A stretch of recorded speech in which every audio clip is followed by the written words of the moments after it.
नमस्कार दोस्तों, आपका हमारे YouTube चैनल में स्वागत है।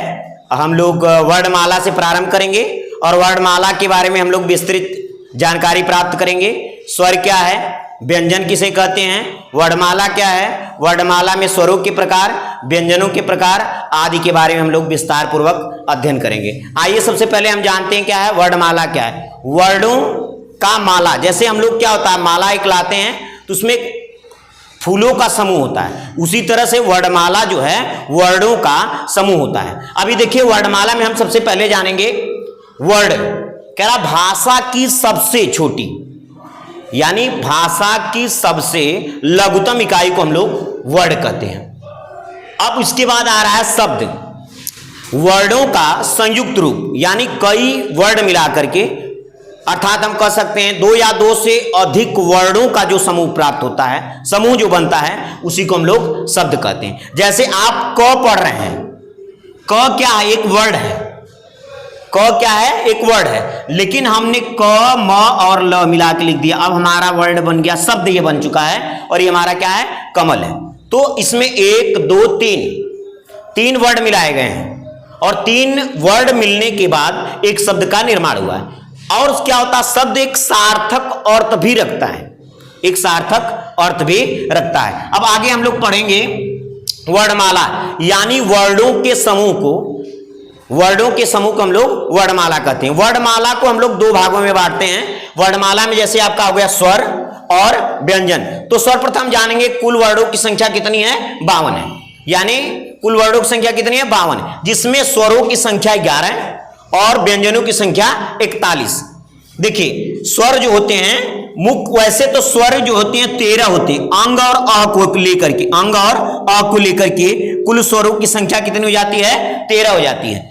परंतु अगर मुख्य स्वरों की संख्या देखा जाएगा तो मुख्य स्वरों की संख्या 11 है, जिसमें हम लोग उच्चारण के आधार पर यदि देखा जाए तो ऋषि जो हमारा है, ऋषि को भी हम मुख्य स्वर के अंतर्गत नहीं रखते हैं। तो कुल वर्णों की संख्या, स्वरों की संख्या कितनी हो जाती है? 10, लेकिन इसको भी शामिल करते हैं। इस प्रकार हमारे हिंदी वर्णमाला में कुल स्वरों की संख्या 11 हो जाती है। अब इसमें देखिए अंग और अ होते हैं। अंग और अ जो होते हैं इनको स्वतंत्र रूप से नहीं बोला जाता, अर्थात यह व्यंजन पर आधारित होते हैं। किस पर आधारित होते हैं? व्यंजन पे। व्यंजन पर आधारित होने के कारण इन्हें हम मुख्य स्वरों के अंतर्गत नहीं रखते हैं और इसे हम लोग अयोग्यवाह बोलते हैं। अंग और अ जो हमारा है अयोग्यवाह है। अब अयोग्यवाह में जो हमारा अंग है इसे हम लोग अनुस्वार बोलते हैं और जो अ है यह विसर्ग है।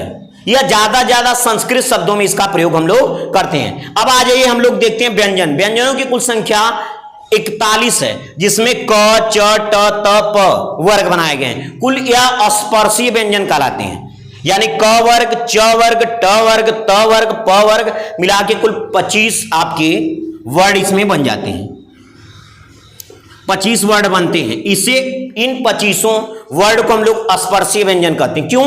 क्योंकि यह मुख्य के किसी न किसी भाग को स्पर्श करते हुए, मुख्य के किसी न किसी भाग को स्पर्श करते हुए निकलती हैं, इसलिए हम लोग स्पर्शीय व्यंजन है। अब अंतस्थ व्यंजन य र ल व होता है। ऊष्म व्यंजन आपका स ह और संयुक्त व्यंजन यानी दो व्यंजनों के मेल के बाद यह आपके बनते छ, त्र, ज्ञ और स। ठीक है। अब थोड़ा सा हम लोग स्वर और व्यंजन की परिभाषा के बारे में भी जान लेते हैं।